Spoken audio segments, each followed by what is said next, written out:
Hello, friends. Our today's topic is art of advocacy. The first and foremost question, while even picking up this topic, naturally comes to our mind that why we have termed this discussion or a topic as an art of advocacy. Why not to say it as a science of advocacy? What is the difference? Why we have to use the term art of advocacy? As we understand and knows right from our childhood days, the differentiation between the art and science is always taught to us. A science is about the certainty. Science is about the absoluteness. That when we do a one scientific experiment, the results are lab tested and they are absolute. You perform it anywhere, under the any circumstances, the results ought to be the same. For example, the law of gravity. If you bounce the ball anywhere or you throw the ball anywhere, it's bound to come down because there is law of gravity. And for example, for a chemical equation, if you take the two elements of hydrogen and one of the oxygen, the chemical equation will form the one H2O, which is water. The result would be absolute. There will be no much difference. So that is the peculiar characteristics of science. But in art, there will be a difference. For example, if I given a one lampshade to be drawn to two different artists, or maybe to 10 different artists, they all may end up drawing a lamp, but there will be a difference in the hand and dexterousness of each and every person. The artist will come with their own shading and everything. There will be a difference in their artwork. And for the same reason, if for example, if we take there are the two advocates having the same nature of a case, relying on the same judgments more so. But one advocate goes to argue the matter before one particular judge, and the other advocate goes to argue the matter before some other court. Whether the results from both the judges would be absolutely same? Can we say it with the absolute certainty? No. Come whatever. He is relying on the same judgment. Mr. Second advocate is also relying on the same judgment. And both the judges in the same fact and circumstances, for example, will give the bail. They have to give the bail. There cannot be any difference altogether. It is not like that. The results may be different. May be the same also, but may be different. So, there is no certainty attached to the practice of law. There is no absoluteness attached to the law. That is why it is so beautiful. That is why it is so evolving. That is why it always take your attentions towards it. That's why it is so sought after profession and the oldest profession on the mother earth. It is as old as civilization. So the crux is this, that advocacy is the skill. This is the skill of persuasion. This is the skill of persistence. This is a skill which can be learned over the period of time. This is the knowledge which can be acquired over the period of time. Whosoever practicing, but obviously he will always have an aspiration to become the best lawyer, the most sought after, the pinnacle in his field. Of course so. But the journey of advocacy more or less starts with the error. And it leads you to the journey of perfectness over the many periods of year. It is not like that you acquire the degree of LLB or say, chartered accountancy or company secretaryship. And the moment you get the degree, you become the accomplished advocate or an accomplished professional in your own field. there is a journey to be covered over the period of time. And that journey itself is the learning curve for you. The book has taught you the basic nuances of the law. But the real law, the real advocacy have to be learned on the basis of what you practice over the period of time. So that is why the art of advocacy is our special impetus. The pupils have dedicated their life to master this art. They have worked so hard towards the acquiring these skills. It's really appreciable. So, for the purpose of this topic, as I've already said and apprise you, that this is a skill which can be learned. Always sometimes there are these certain God-gifted talents, but it is not like that it cannot be mastered over the period of time. It is just like an example of person who's tried to run the bicycle for the first time. He will bound to fumble in the first attempts, isn't it? He will fail, then again he will restart and he will try to pedal it out and try to learn the how to bicycle. He will try to create the balance as well. And with the little bit of practice, then he will start riding the bicycle. Then with the over period of time, he will get accustomed to all the pedal and braking system, maintaining the balance. Then he will try to squish away from here to there and try to play and toy around with his bicycle also.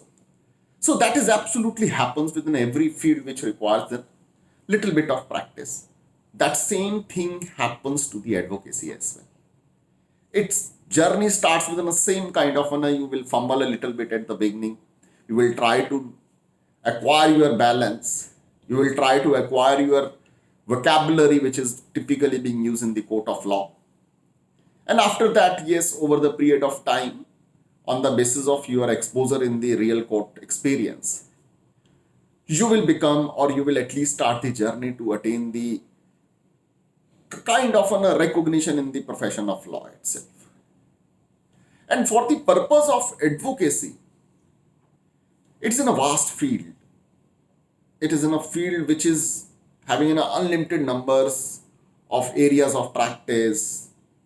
So it is not wise to put up the advocacy into the straitjacket formula that this is the advocacy, said and done, over. No, nothing of like. Basically, I divide the advocacy skills into the two broad categories. I would say simplistically, it is advocacy, it is in a written advocacy, and one is an ocular or an oral advocacy, that is an argumentative in nature. So virtually there are two types of skills which is required to be attained over the period of time. First is the written advocacy and second is the oral advocacy. If we work upon these two areas, then we are sorted out for the purpose of acquiring the skill of advocacy. And for both the facet of this profession, whether it's in a written or oral, the different kind of a skill set is required to acquire that proficiency in those two facets. Because the advocacy involves plethora of the activities. And the skill of written advocacy, why it is so important? Because the courts are the biggest consumers of pleadings, the written plaints, the written representations. The whole work of the courts are surrounding with the written pleadings. Every case is represented, is filed in the written format. The replies, rejoinders are filed in the written formats. The judgments are in the written formats. So the first and foremost requirement is that written advocacy. That is the start of your advocacy career. And again, for the purpose of written advocacy, we can again divide the same into the two subcategories, I would say. One is the counter drafting. What is the contract drafting?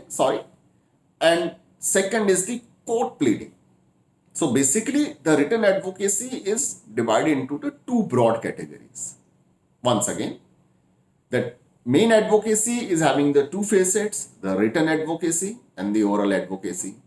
Again, the written advocacy can be broadly categorized into the two categories. One is the contract drafting and second is the court pleadings. What is the contract drafting? There are the nuances to the contract drafting as well. Because a litigation will come into the existence predominantly in majority of cases when there is a dispute as to the interpretation of a contract entered between the two parties. So the litigation comes after the contract is already entered upon. A contract is drafted, is signed, and ought to be honored by both parties. So the first facet of contract drafting, which is the major role of a lawyer also for the purpose of contract drafting.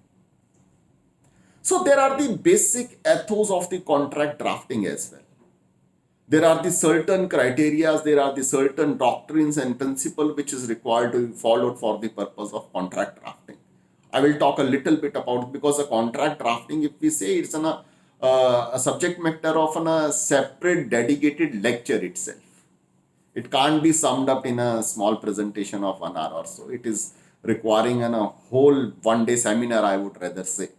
Because it's very simple and very complex. Because it is complex, because as a drafter of a contract, your basic duty is to put the very complex commercial transaction into the such a simple word that it can be understood by the any layman, that it leaves nothing to the doubts, that it could be read and understood then and there. That is the beauty of the any contract if it is drafted properly. That is the contract drafting. So the first and foremost requirement of an effective contract drafting is that acquiring the commercial understanding of the document. That is the first and foremost requirement. Because if you are mandated to draft a contract or an agreement of a particular nature, the first and foremost requirement is that what is the commercial understanding? With which field it relates to. For example, if I say that you are being approached by one insurance company to draft an insurance policy contract. So the first and foremost requirement is that you need to have a very clear commercial understanding of the law of the business itself. What is the law of insurance itself? Because until unless you do not have the knowledge of this thing, it may not be possible for you to do the justice to that particular contract or an insurance policy contract altogether. So the first and foremost requirement before drafting any contract in the capacity of the advocate or a consultant or a professional is acquiring the commercial understanding. And that commercial understanding, you please understand, can be best acquired with the help of a client himself. Because the client is the person who can provide you the best possible commercial understanding because he knows his business better than anybody else.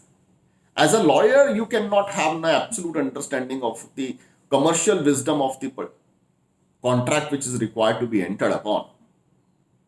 So the first and foremost requirement of drafting the contract is that you must take a very detailed brief from your client.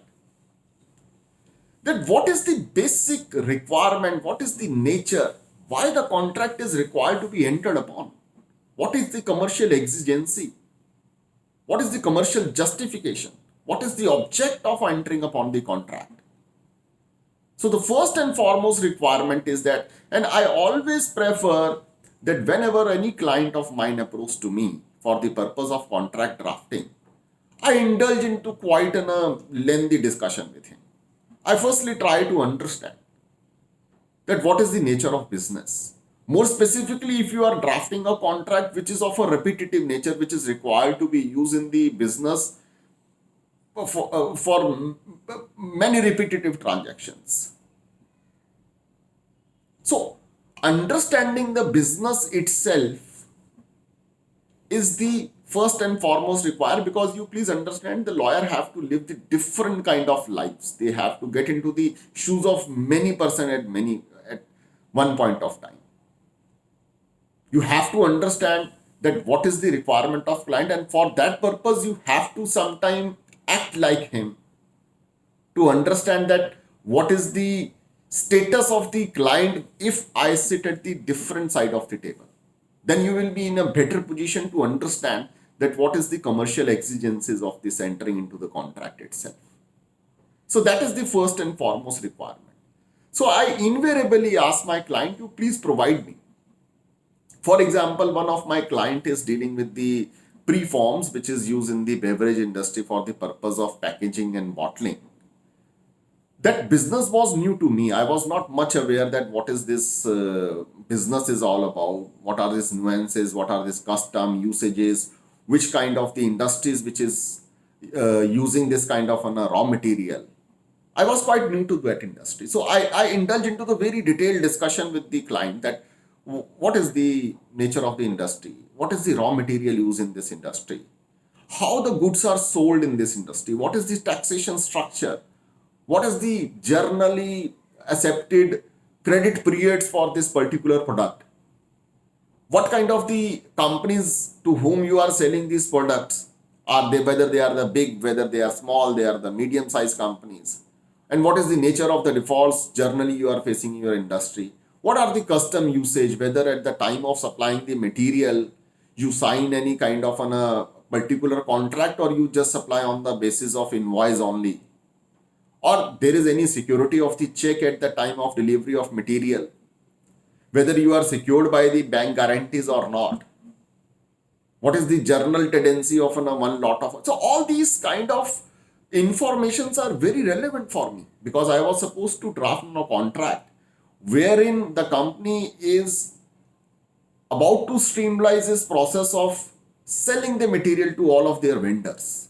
So it was often a repetitive nature, because every time where there will be a new vendor, it will be subject to the signing of that contract itself. That contract is often a tremendous importance, because its entire business was required to be done on the basis of that contract only.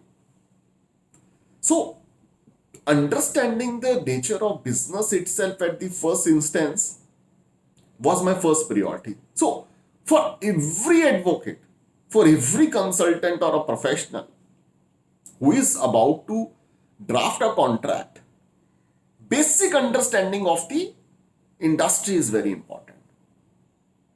The commercial understanding is very important. Until unless you do not know the in and out of the business itself, you wouldn't be able to justify your contract drafting. Because once you know the nature of business itself, your drafting of the clauses would get the different kind of a different level of the confidence. You will be able to draft in a very different level.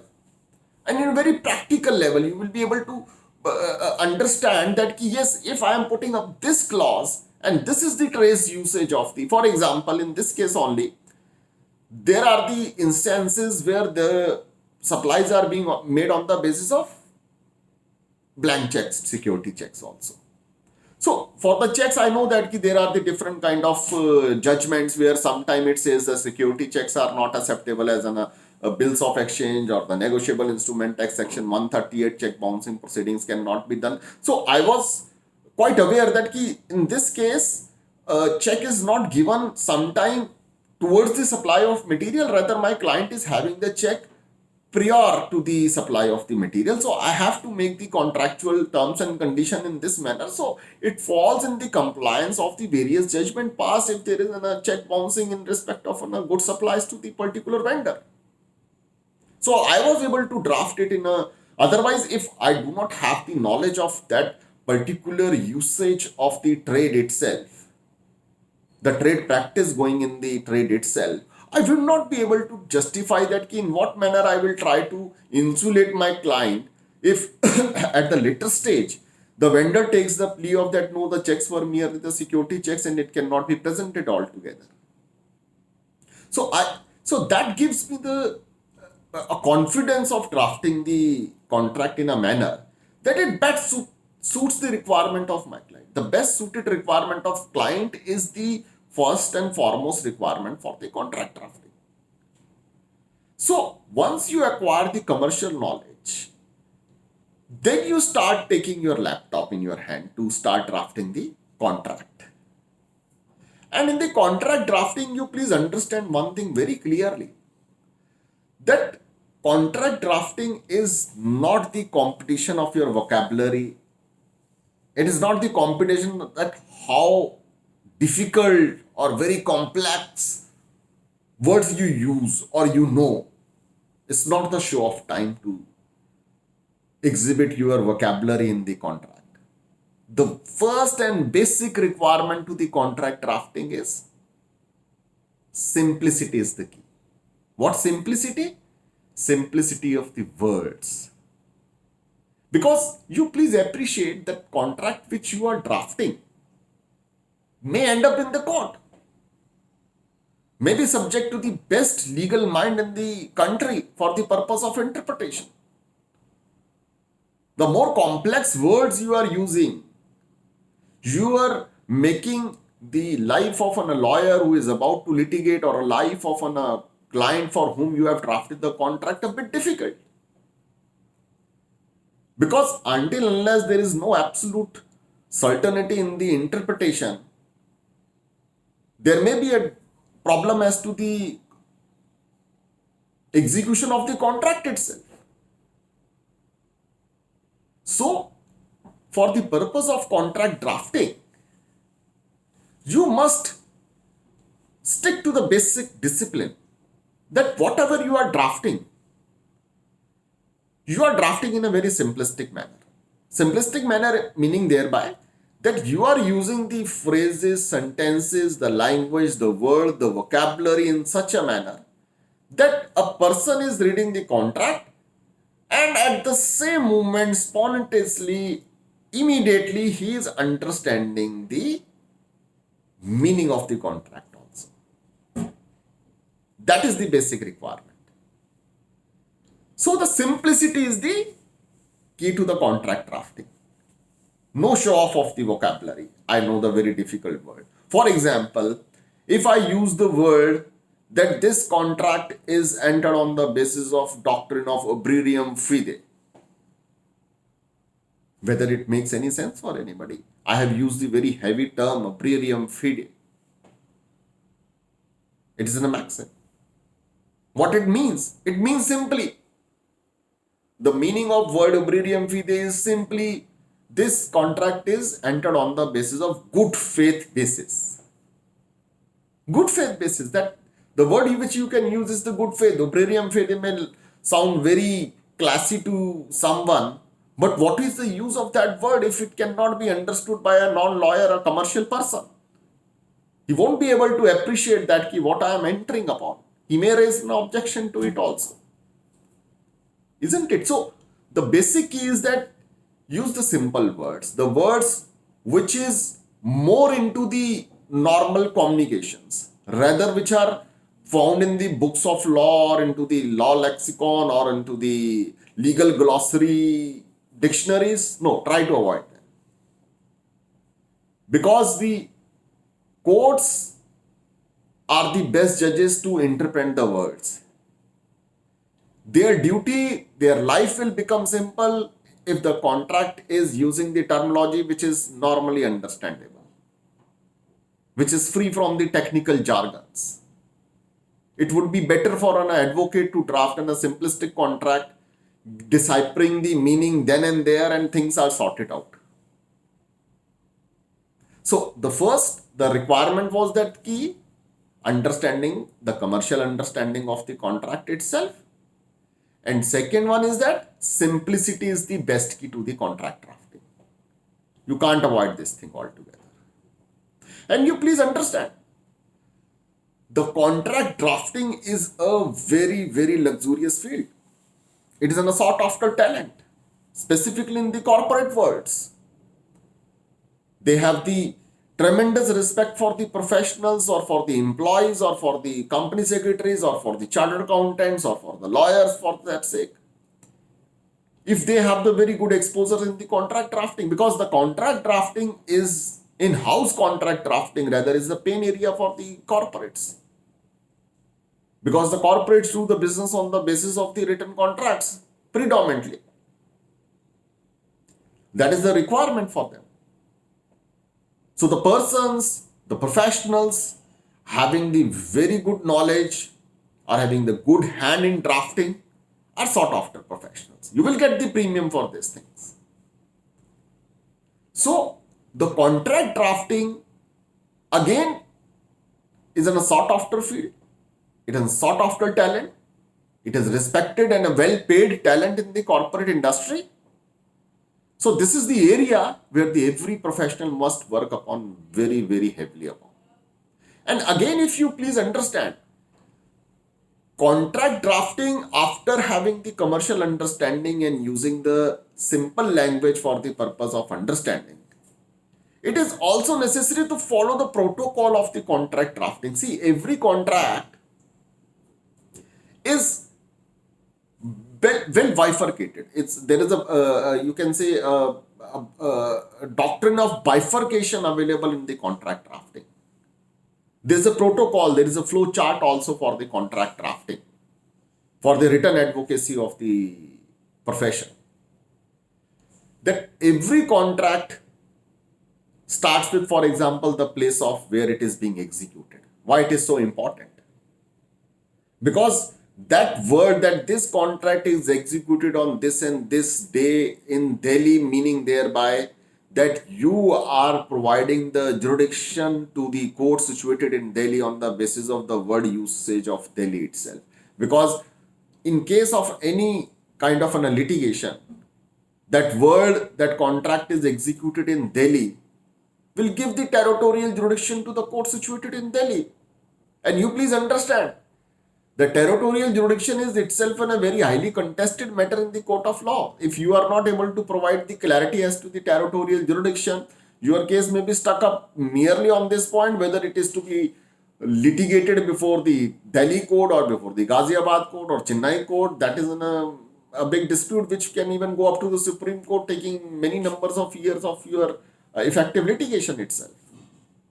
Because the territorial jurisdiction is the first and foremost requirement for the court. If the court is lacking the territorial jurisdiction, for example, the contract is executed in Chennai, the courts situated in Delhi may not be able to take up the case altogether. So each and every aspect of the contract, that's what I am saying, is of a very important. So bifurcation of the contract drafting itself is a scientific method of drafting the contract which one must follow before completion of the drafting. So it starts with the place where it is executed. Then thereafter it gives the very clear description of the parties, the first party, second party, third party, or a confirming party.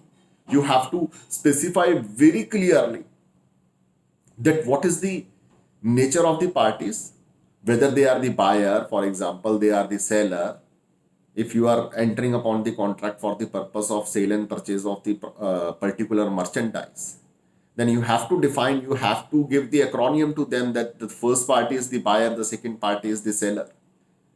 And thereafter, after defining the status and the nature of the parties, you must give the brief preamble, a very brief introduction that what is the purpose of executing the contract. If you have seen the contract, generally it starts with that key, this contract is executed on this day in this city between so and so party and second party, and then it says that key whereas.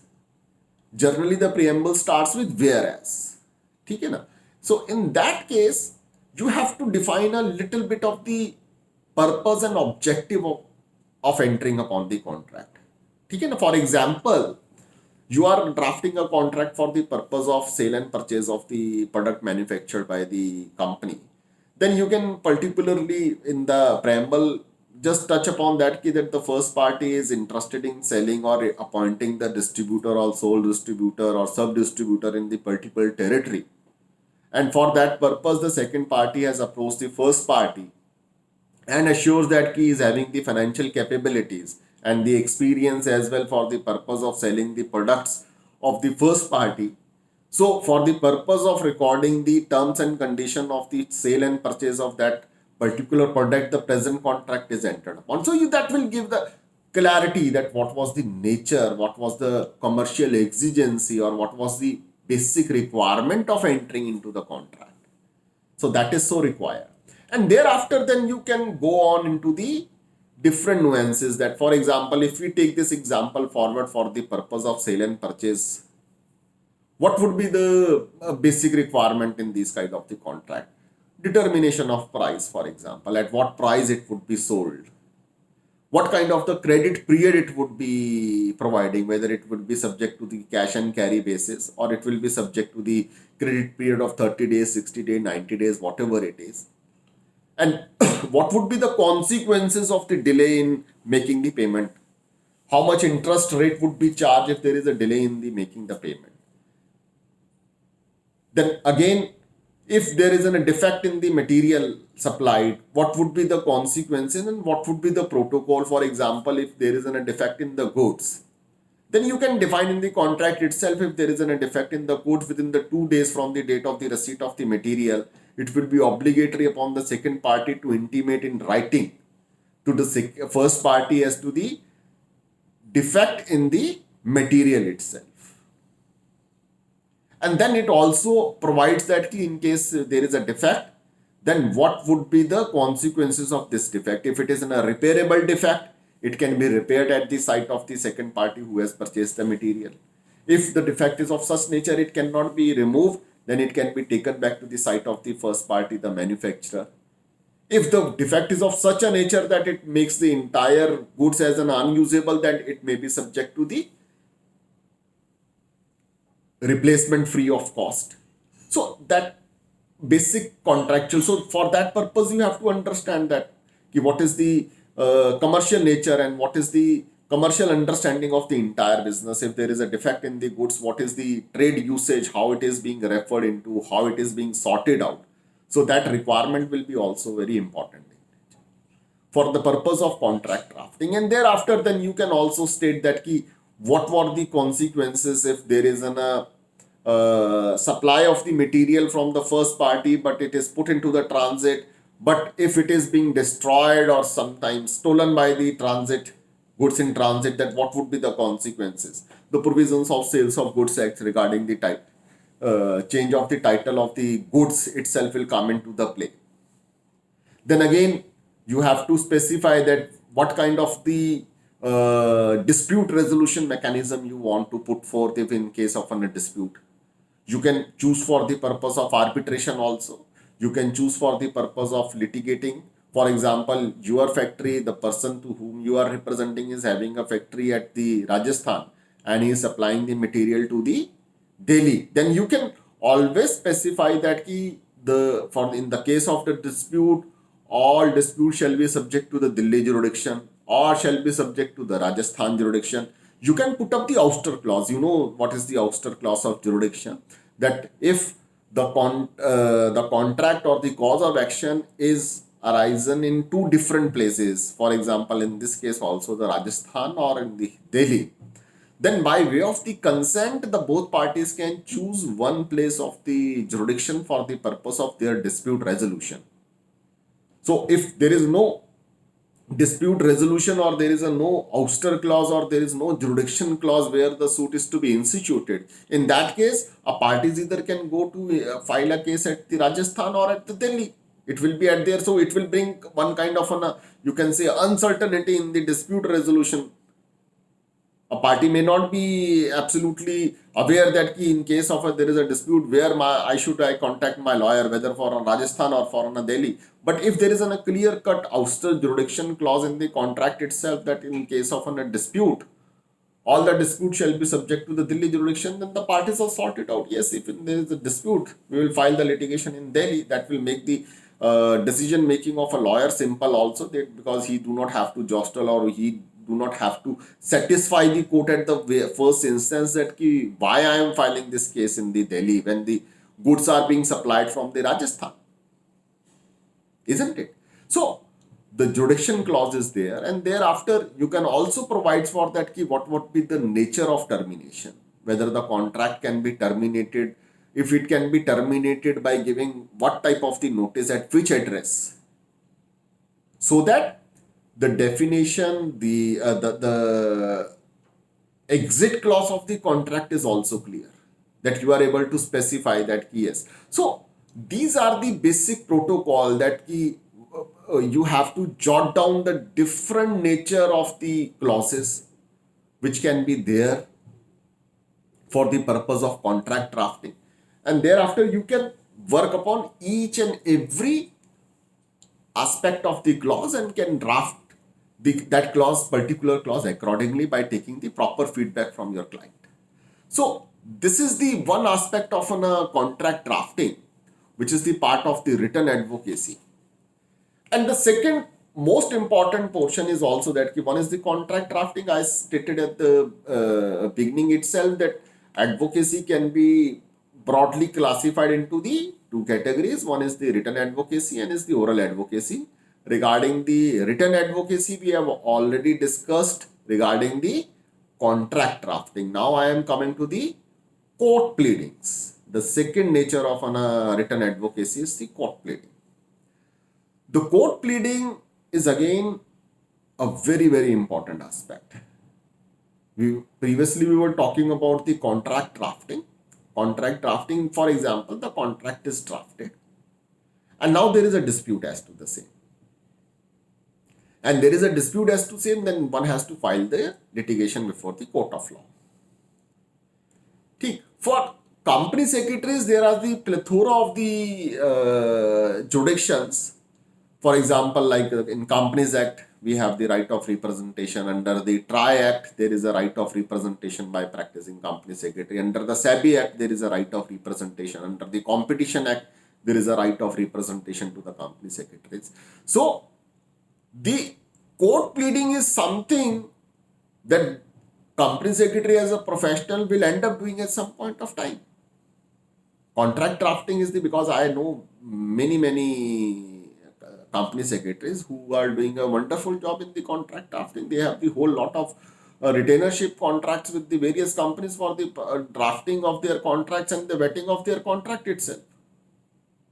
And second pivotal portion of the advocacy in the written advocacy is the court pleading. So the court pleading is not that a thought may come to the mind that see, I'm not a lawyer, I'm not going to file the cases in the court of law for the purpose of civil recoveries and everything. But the drafting skills are omnipresent. The basic fundamentals or the basic ethos of the drafting are common to every kind of litigation. It is not something that in the civil litigation and the court of law, the criteria of court draftings are different as compared to the jurisdiction under the Companies Act, TRI Act, on the Competition Act, under the SEBI laws. No. More or less, the drafting skills, the requirements of the drafting, everything is same. It is not much different. And for that purpose, the Code of Civil Procedure under Order 7 Rule 1 gives us a very, very clear picture as to the basic ingredient and requirement as to the drafting of any court pleadings. It applies to everywhere. Only the formats may be the different. Because nowadays there are the specialized legislation. For example, if you have to file the litigation in the NCLT, then NCLT regulation itself provides for their own different kind of the forms and format for the purpose of filing the petition. If you want to file the operation and mismanagement petition under the NCLT regulation, there is a form 1 for the purpose of drafting the litigation and the basic requirement which you require to file for the purpose of case of operation and mismanagement.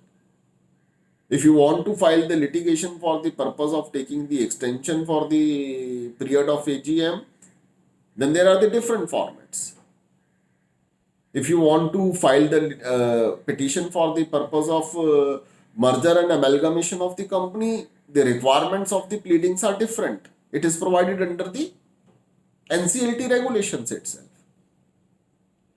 But despite of that format, see, that is a format of the litigation that every courts have specified that they want the information in this manner. This is the format of litigation. And then there is a basic ingredient of any pleading. So basic ingredient of pleading are predominantly are well stated under the Order 7 Rule 1 of the CPC itself. What it says that if we just try to take it by one, it will clarify to the larger extent that these kind of informations are required in any kind of the litigation, be it before the SEBI, be it before the TRAI or Competition Act, or but under the Companies Act, before the NCLT or NCLAT, or under the IBC or what and what not. But if you try to dissect their formats and compare the same with the Order 7 Rule 1 of the CPC, you will find that the requirements are same. That the only thing is that they are put under the different format. That is all. Nothing more than that. So, for the purpose of court pleadings, but obvious that way of presentation and different things will depend upon the each particular nature of the litigation itself. But it provides for the, I would say, these are the mandatory requirements you have to follow for the purpose of court pleading. So, knowing the court pleading is become little bit, you can say, simplified by way of reading the requirements of the Order 7 itself. For example, the first requirement under Order 7 CPC is that name of the court where the suit is brought. That same thing will apply if you are filing the suit before or a petition before the NCLT. Then you will write before NCLT. If you are filing it before the DRT, you will get before the DRT. If you are filing it before the Competition Commission of India, you will write before the Competition Commission of India. So even the formats provided under these specified legislations are also following the same protocol of the CPC. Their format also starts with the heading before the National Company Law Tribunal at New Delhi. So they are also picking it from the CPC, that what are the basic requirements. The name and description and place of residence of the plaintiff, that is the second requirement under the CPC. You have to specify it. So those are the basic requirements. The name and description of the place of residence of the defendant so far as they can be as known. Simple as that. Is a memo of parties, basically the name, address, parentage if possible of the parties. Then in case the CPC itself under clause D provides that where the plaintiff or the defendant is a minor or a person of unsound mind, a statement to that effect is required to be stated, is an also requirement, and that is so required in the every kind of a litigation. Then the facts constituting the cause of action when it arose, clause E of the Order 7 Rule 1 of the CPC. The fact constituting the cause of action means what? The cause of action is technically the bundle of facts. That how the cause has arisen that you are being required to file the petition before the court. What is the reason? What is the basic reason for the purpose of filing this petition? That is basically the cause of action. And when it arose, the timeline of arising of that particular cause of action. Why it is so important? Because there is a law of limitation for that. What is the law of limitation? That law of limitation prescribes that for the purpose of filing the particular case, you have to approach the court within the specified time periods. This is known as limitation, which is governed by the Limitation Act, which is a very important aspect. If you are litigating or otherwise, this basic knowledge of the act of limitation is very, very important. Because limitation is what? For example, if I say that ki under the Limitation Act, the limitation to file the civil suit for the recovery towards the good supply is the 3 years from the date of supply of the material. There is no credit period provided. Or if the credit period is provided within 3 years from the date of the expiry of the credit period. Isn't it? So, you have the 3 years to approach the court of law. And your 3 year is delayed and you are filing the litigation after the expiry of 3 year from the date of the supply of material in one particular case, for example, then whatever the reasons may be, you have a very good prima facie, good case on the merits, you have supplied the material, it is duly supported by the invoices, it is duly supported by his acknowledgement stamp also, yes, I have received this material. Virtually there is no dispute otherwise as to the merit of the case. But if there is an expiry of the period of limitation, then irrespective of the merits of the case is bound to be dismissed because it is barred by the limitation. Because the limitation presupposes it is having the basis of public policy. Public policy means what? That there have to be a one point A and point B for the purpose of settling a one particular dispute. It can't be left to the uncertainty for the rest of the life of the person. A law supports a person who is not negligent about his right. If he has to recover the money from a particular person, then he must approach to the court of law within the one specified time frame. Otherwise, one transaction will never be able to be concluded. For example, if the person will come after 20 years and says that I have supplied the materials to him 20 years back, now I want to file the litigation, please allow my litigation. It's not good. It is not in the public good.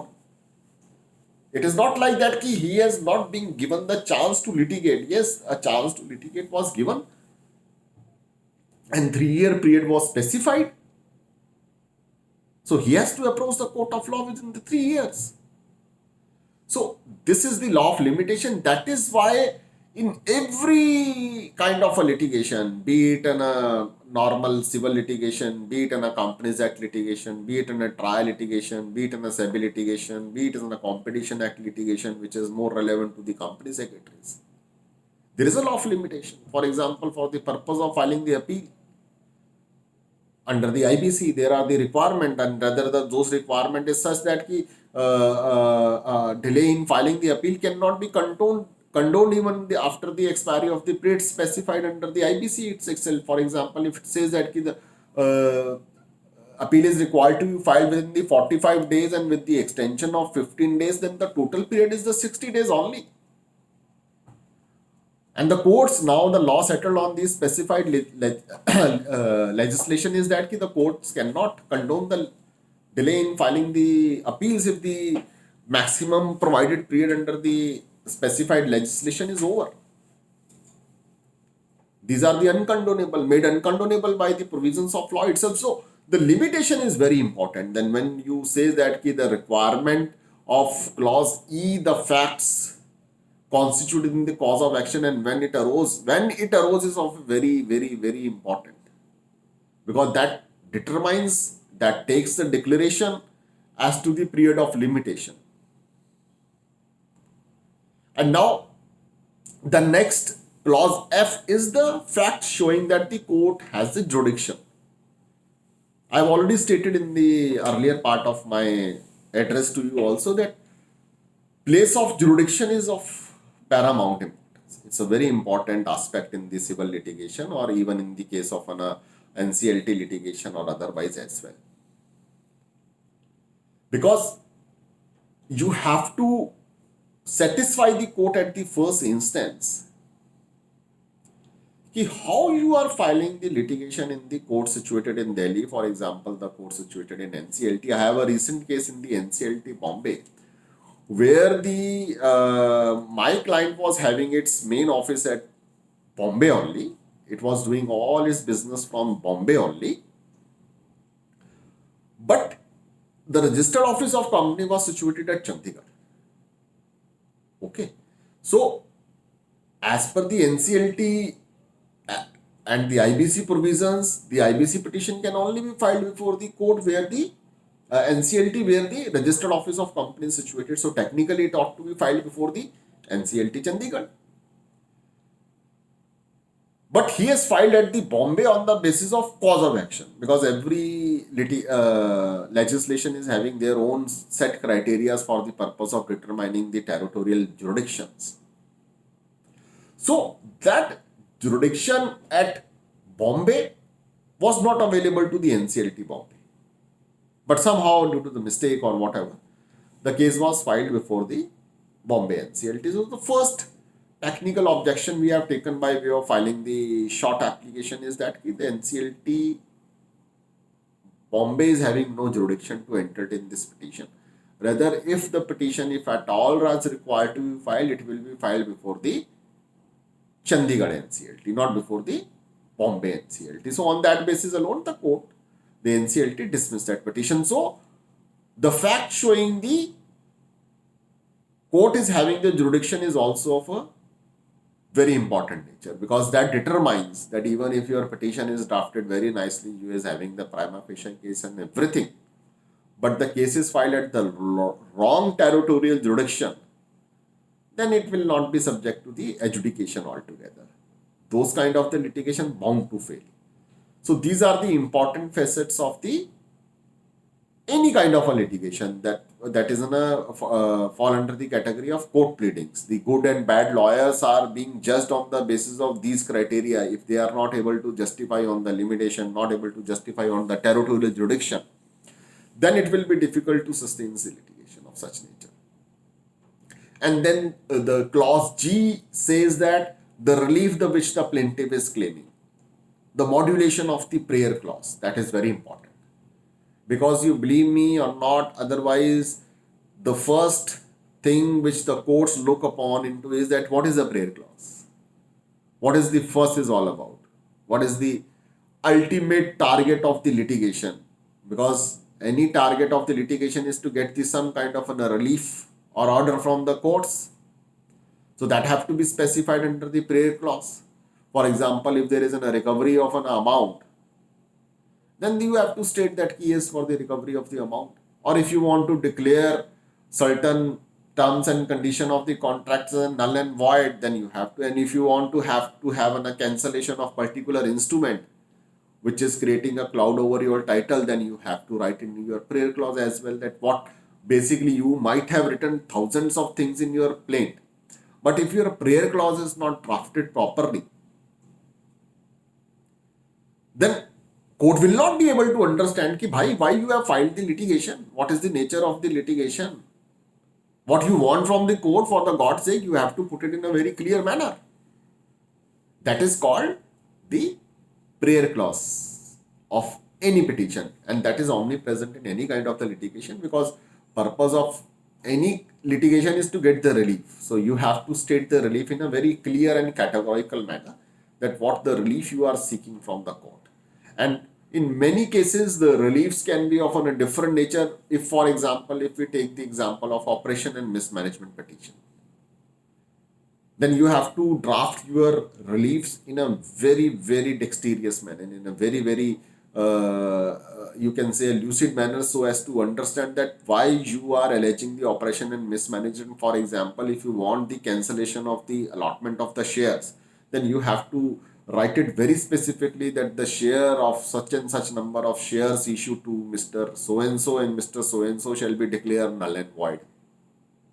That are the journal AGM meeting in which the particular resolution passed for the purpose of removal of the board of directors of petition number so-and-so shall be declared as null and void. If you want the specific contract required to be cancelled by way of an operation mismanagement because it is oppressive to the shareholders or the overall well-being of the company, then you have to specify that also. Because so that's what I'm saying, that apart from pleading your case, it is also very important that you also draft your prayer clause in such a manner that you are able to decipher very clearly that what is the purpose of the litigation. Because at the end of the day, court sometime may modulate the relief on the basis of its own equitable power, but virtually the court will put to you question that, see, you have not asked for this relief. This is not the purpose of filing this particular petition. That once you are not asking for this relief, then why should I at all grant to you? It is not in your wish list. So, drafting of the prayer clause is also very important. That has to be drafted in a very peculiar and in a very, very particular manner by leaving no room to the doubt altogether that you are creating any kind of a confusion in the mind of the judge that why you have filed this petition altogether. Then clause H, where the plaintiff has allowed a set off or a relinquished a portion of its claim, the amount so allowed or relinquished. What is it? There are two, I think, terminology used in this particular requirement of the Order 7. One is the set off and one is the relinquishment, because I have stated where the plaintiff has allowed a set off or relinquishment of a portion of its claim, he must state it in plaint itself. You have to understand a little bit. I have just given a brief outline of what is the set off and what is the relinquishment of claim, because these are technical words and very important to understand also if you are trying to know the nuances of law and the advocacy. The set off is basically what? For example, I am the tenant of one particular property. Okay. And a landlord has filed the case for the purpose of recovery of rent from me. And landlord is having the, for example, the 2-month security deposit with him also. So what would be the claim of the tenant if he is paying this rent of 2 lakh rupees per month and there is outstanding of say 10 months and amounting to rupees 20 lakh rupees?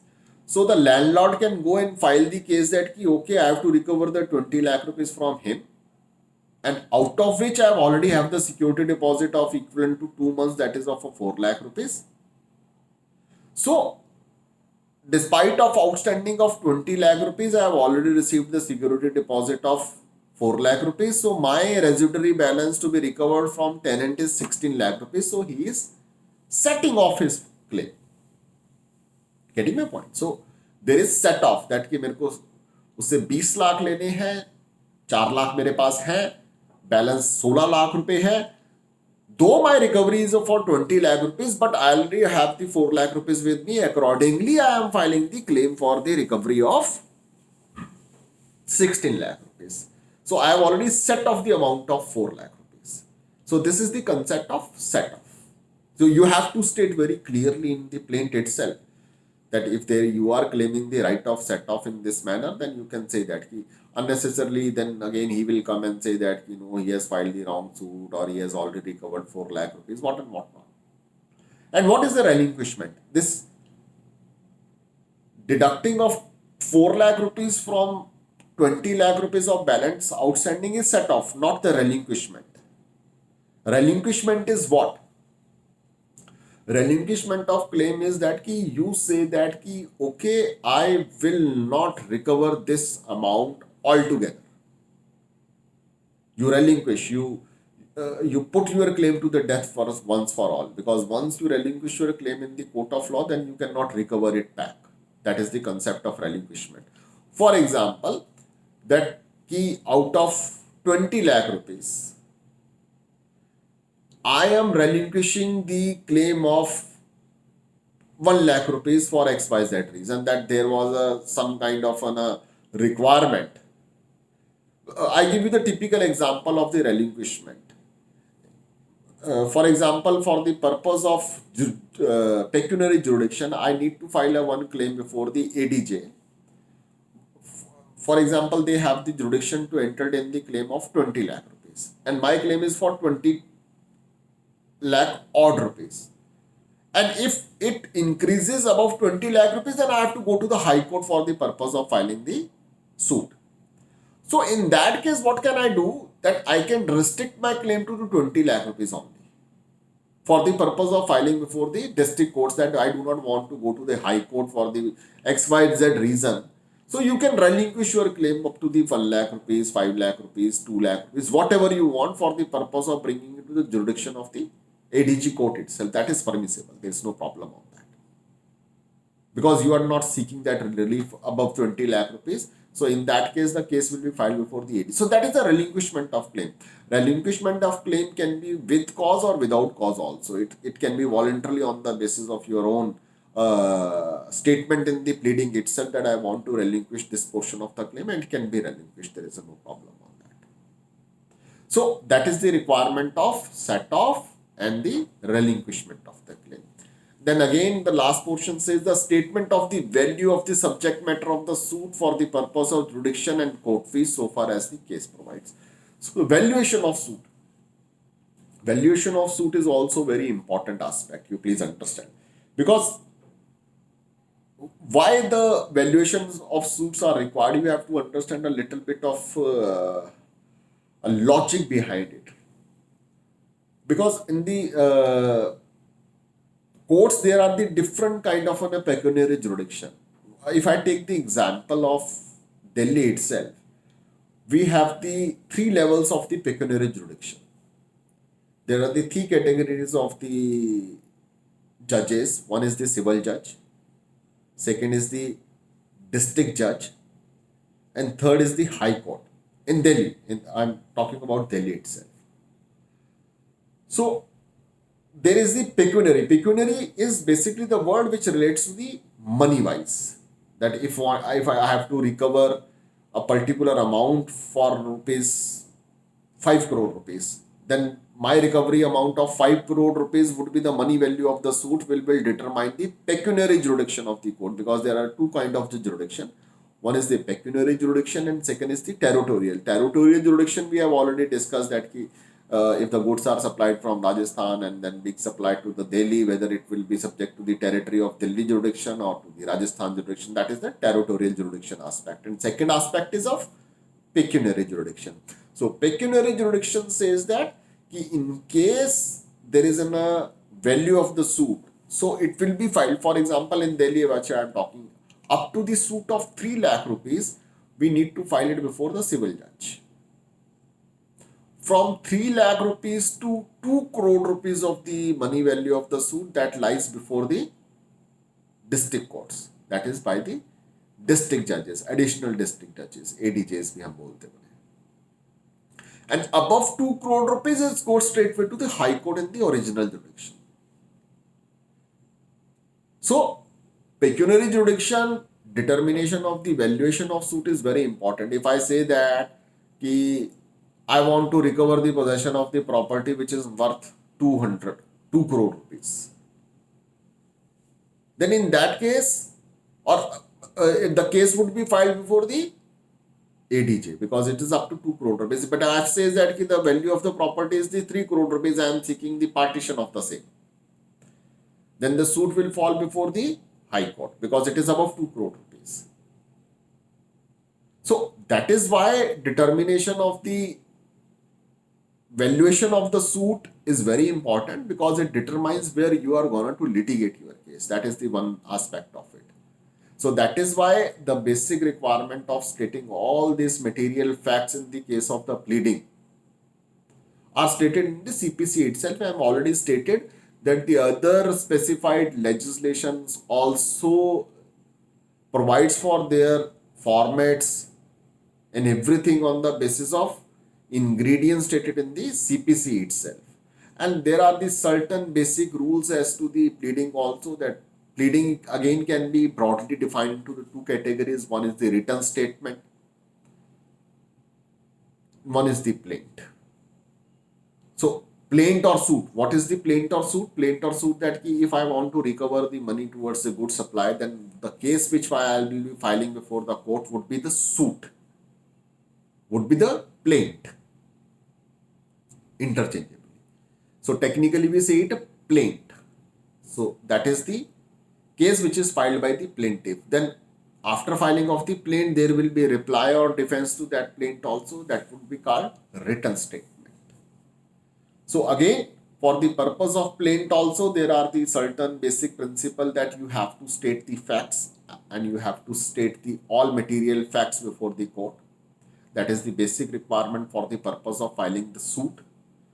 And for the purpose of written statement, there are also the certain route. For example, the first and foremost rule is that whenever you file the written statement, you cannot file the evasive written statement. What is the evasive written statement? That you have to deny each and every allegation contained in the plaint in very specifically.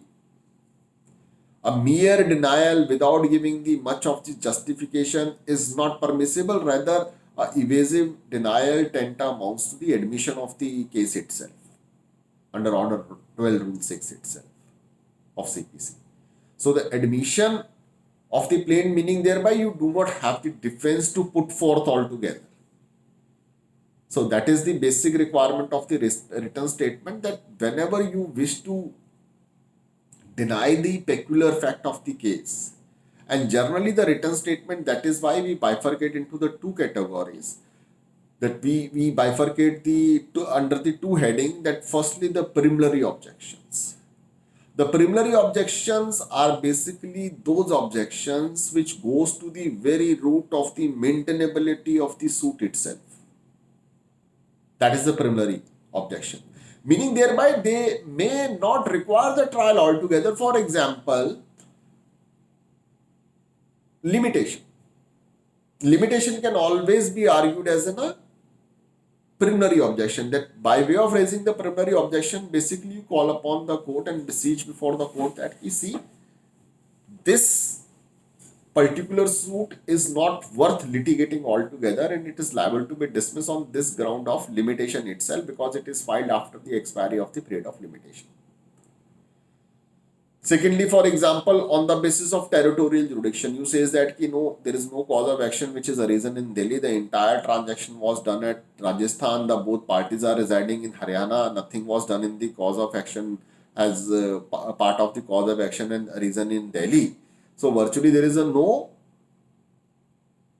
territorial jurisdiction available with the court. So firstly, the court must decide that whether the court is having the territorial jurisdiction or not. This is the one thing. So in the written statement, plaintiff have already stated you have to state the facts and material facts clearly. There is no requirement to mention the sections, the judgments, everything, because you have to state the facts. And in written statement, you have to state your defense. Defense meaning thereby that you can bifurcate your defense into the three categories. One is the preliminary objection, then you can say that the submission on the facts of the case, and thereafter the para-wise reply. This is the standard protocol of filing the written statement. So, after raising the preliminary objection, for example, on the ground of limitation, on the ground of territorial jurisdiction, on the ground of pecuniary jurisdiction, on the ground of the title of the parties, whether it is having the competence to file the petition or to competence to file the suit or not. So that would be the preliminary objections, which goes to the very root of the maintainability of the suit itself. It is called the preliminary objections. And thereafter, submission on the facts of the case. Submission of the facts of the case, that you want to put forth your own story in your own words. At the time of filing the suit, he has stated the story on the basis of facts of his own case. Now you have the opportunity not only to defend but also to state that what is the actually has happened.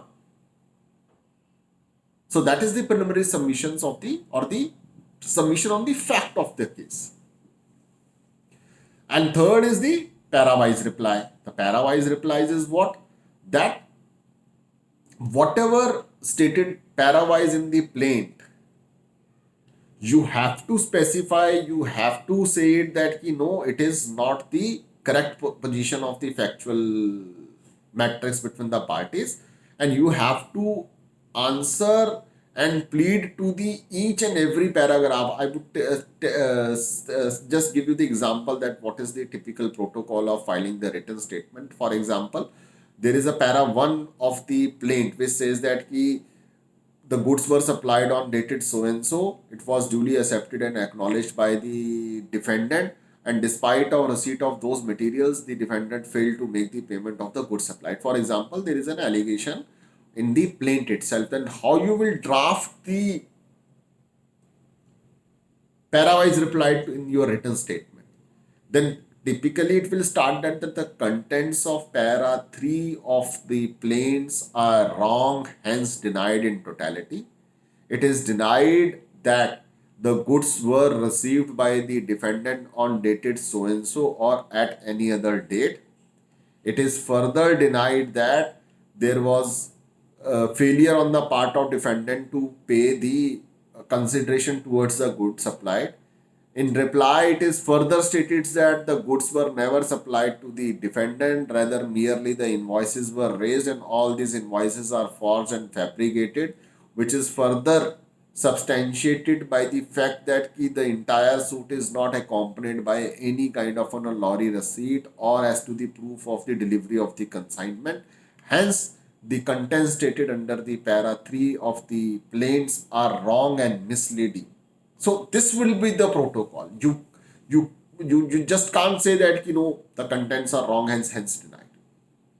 You have to give the reasoning for that also. If you are denying it that it is not correct, that on what basis you are saying that it is not correct. That is also very important.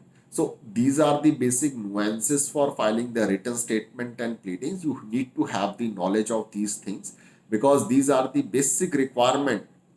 These are the basic ethos, or you can say a basic doctrine which is applicable in every case, whether you litigate before the NCLT or before any other jurisdiction.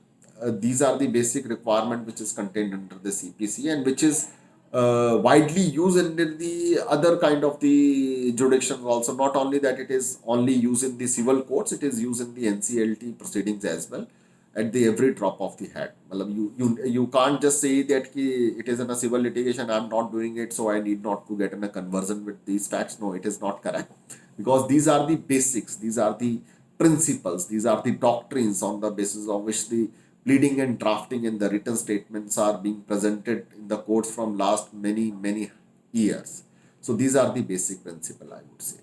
So I've already summed up the 3-4 important aspect of the lecture. The first part of lecture on the art of advocacy, that why the advocacy is the art, not science. How it is a skill, how it can be improved, how it can be attained over the period of time. What is the advocacy? What kind of the advocacy? The written advocacy and the oral advocacy. Written advocacy, we have already stated that written advocacy can again be defined under two categories of contract drafting and court pleadings. Okay? And now I come to the second most important portion of the advocacy, that is the ocular and the oral advocacy. Oral advocacy is what? Because a lawyer without an argument is always the half-baked lawyer. Argument is something which is the soul of any advocacy. Without argumentative nature of the litigation, a lawyer cannot be a complete lawyer. Rather, it is in a highly specialized field also where there are the various designated senior counsels who are paid tremendous amount of money only on the basis of their skill of oral arguments. You must have heard the very celebrated like Harish Salveji, like Abhishek Manu Singhvi, like Mukul Rodgi. These are the celebrated lawyers who charge 15, 20, 35 lakh rupees per hearing for the purpose of their only skill of arguing the matter. Well, that is so precious, so important. They are having the face value because they have the tremendous capacity to orally argue the matters before the any court. So the second aspect is the oral advocacy. And oral advocacy again is mixture of two things. The first thing is the self-confidence itself. Of course, the knowledge, the grasp of the facts and the law is absolutely unparalleled. There is no second thought about that. But sometimes a person, because this is an interpersonal skill.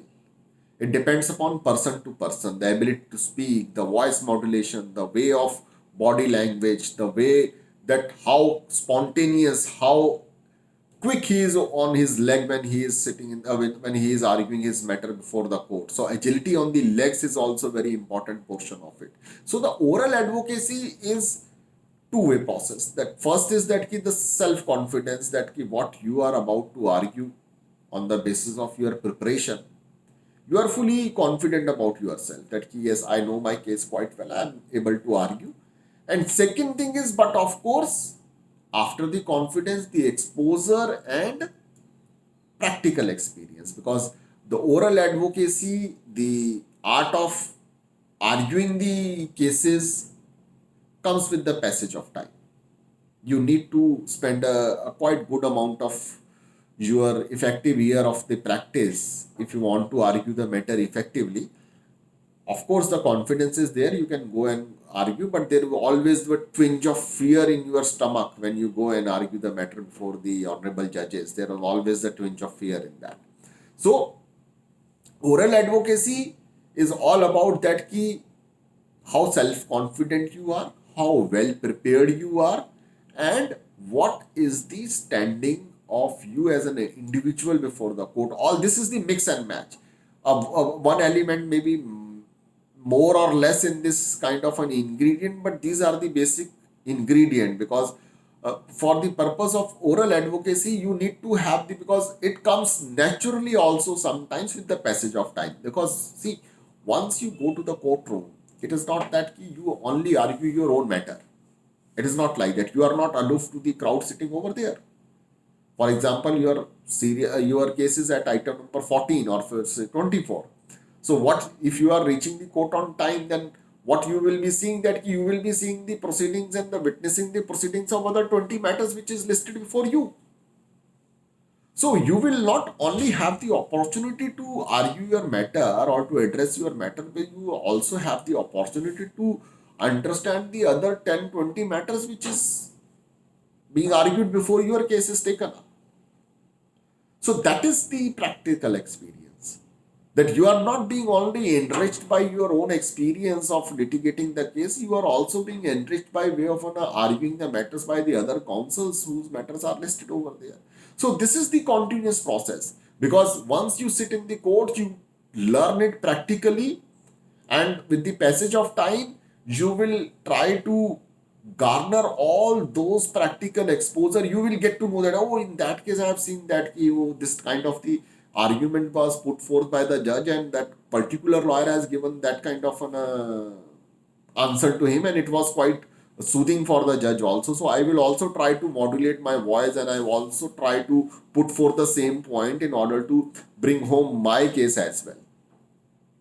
So this is how the oral advocacy, the art of argumenting the cases before the courts, comes in your place, that yes, now you have achieved the level where you can also go and argue the matters. So that is the best way I would suggest, that if you want to argue the matters, apart from reading the books, getting the good vocabulary, the best way is that you go to the court, sit there, and try to listen to the other counsels. There may be some very good counsels also, there may be a moderate, there may be a good, bad. So all those lawyers will enrich you with something. Even the bad lawyers who is arguing badly will also teach you that no, you sometimes the do and don'ts both are required, not only do's are required. So you also learn that what is the don't, that this particular lawyer argued in this manner, so this is don't for me. It is not pleasant for anybody. I will refrain myself from arguing in this manner. I will not be doing the same mistakes which is already being done in front of my eyes. Why should I? I need not to make the mistake. I can learn from the mistakes of other. That is the wiser man do. So the best way of acquiring the good argument skills, but of course by way of arguing your own matter, there is no second thought about it. But apart from that, yes, you can go to the court, you can sit there, more particularly in the area of the interest. For example, if you are filing the NCLT litigation and you are in Delhi and you want to file the litigation, NCLT, IBC litigation in Delhi. So what is the best way of doing it? That you go to the NCLT court. There are 2 3 courts. You try to spend your half an hour to 1 hour in the each and every court and try to understand how the proceedings are there, how the lawyers are. You may get to see the very experienced lawyer over there having the experience of 30 years down the line arguing the matters. You can be enriched by their own experience just by watching them. This is the way of learning the Dhanush Vidya as a eklavya, isn't it? If you cannot afford a Dronacharya, if you can't be Arjuna, but at least what Shastra tells you that ki, okay, for the purpose of learning, you can be a good student either by way of Arjuna or by way of becoming a Eklavya. You can just see the Dronacharya how he is teaching the Arjun, and you can acquire that knowledge itself, and you can be a better archer than Arjun itself, isn't it? So the way of listening it, the way of observing it is itself on a very good teaching line. You can go and teach yourself in that very cost effective manner. You are getting ongoing lectures item by after one matter after another. For example, there are the 10 or 20 matters. You are getting a different kind of an experience of 20 cases by sitting in 2 hours in the court itself. So that is the best way, because I have learned because I have also been, despite of an 21 year of practice, even today, if some new judges appointed or something, I still go to the courts and try to see what is the nature and what is the type of the query which the judges says. That's very important, because that gives me the fresh insight into the mind of judge, that what kind of the preparation I require, what is the particular view of the judge on this particular clause of the contract or of the clause of the law. That's very important. Even after 21 years, I repeat the same drill. That's very important. That's not only give you the argumentative skill, but it also gives you clarity in what manner, because modulation of your argument is also very important in the litigation. That how you modulate, how you articulate your arguments is also very important portion. So the art of oral advocacy, how it can be acquired, I've already stated to you that if, but of course you have to read the good books, you have to read the good judgments, the landmark judgments. You can enrich your knowledge by way of reading the judgments on the subject on which you are about to litigate. That's the best guide for the any person. And then, most importantly, by going to the courts and observing the arguments, how it is being addressed, that's a very, very good way of understanding the way of argument.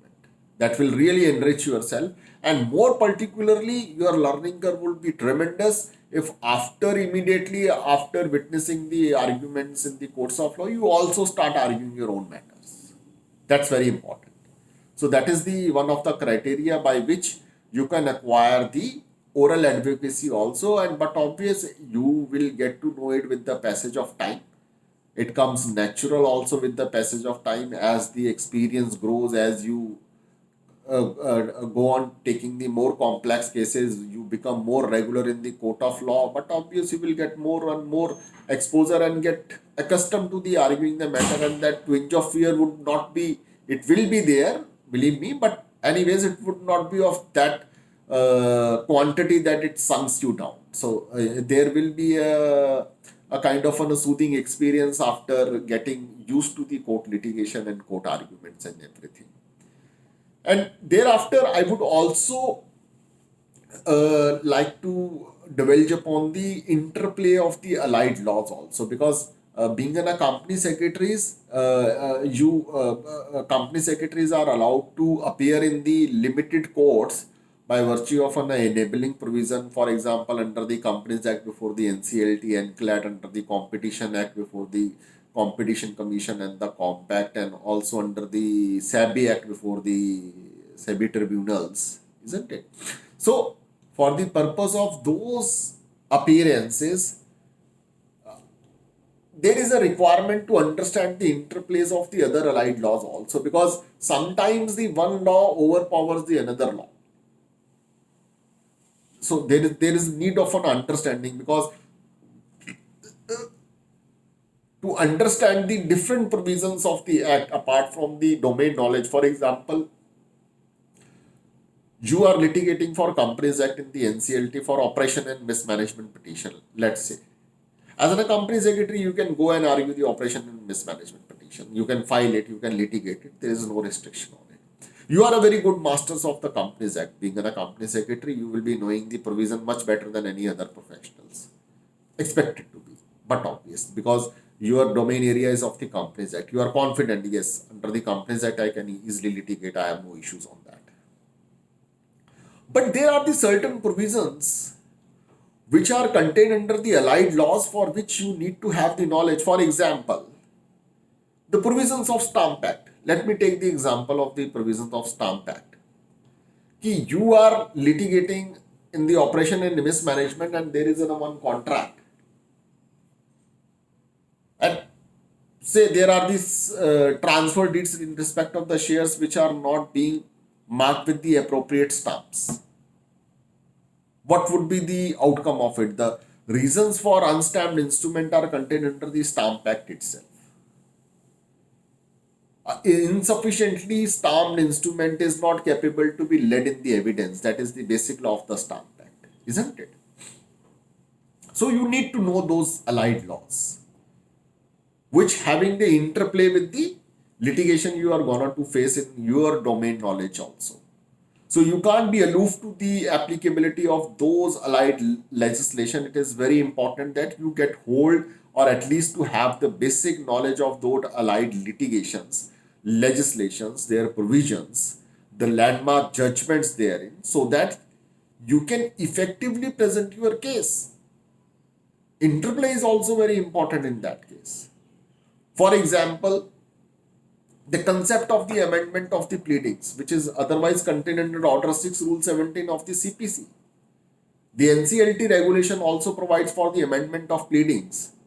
But the entire principles, the doctrines, the fundamentals of allowing and disallowing the amendment in pleadings are contained under the Order 6, Rule 17 of the CPC. So those principles for amending your pleadings will apply. Why you need amendment? Because sometimes you have filed the case and there are the certain errors, certain mistakes, or maybe certain points or facts which are missed out at some point of time when you are filing the plaint, but now it comes to your knowledge and you want to put forth those facts into the petition. Then how you will do it? But then by way of amending the pleadings, you will file the application for the amendment and saying the court that yeah, these are the basic facts which were non-known to us at that point of time. Now we seek to amend the pleadings so that you can argue the case on the basis of those additional facts also. If these facts are not there in altogether before the court, then you are precluded from arguing those matters or those cases altogether. So the knowledge of these interplay of the other legislation is also important. For the same reason, for example, the proper and necessary parties. Proper and necessary party, meaning thereby that what is the concept of proper and necessary party? That, for example, again in the case of operation and mismanagement, you filed a petition and thereafter you come to know that the shares were transferred to Mr. X illegally, and thereafter Mr. X has sold that shares to Mr. Y.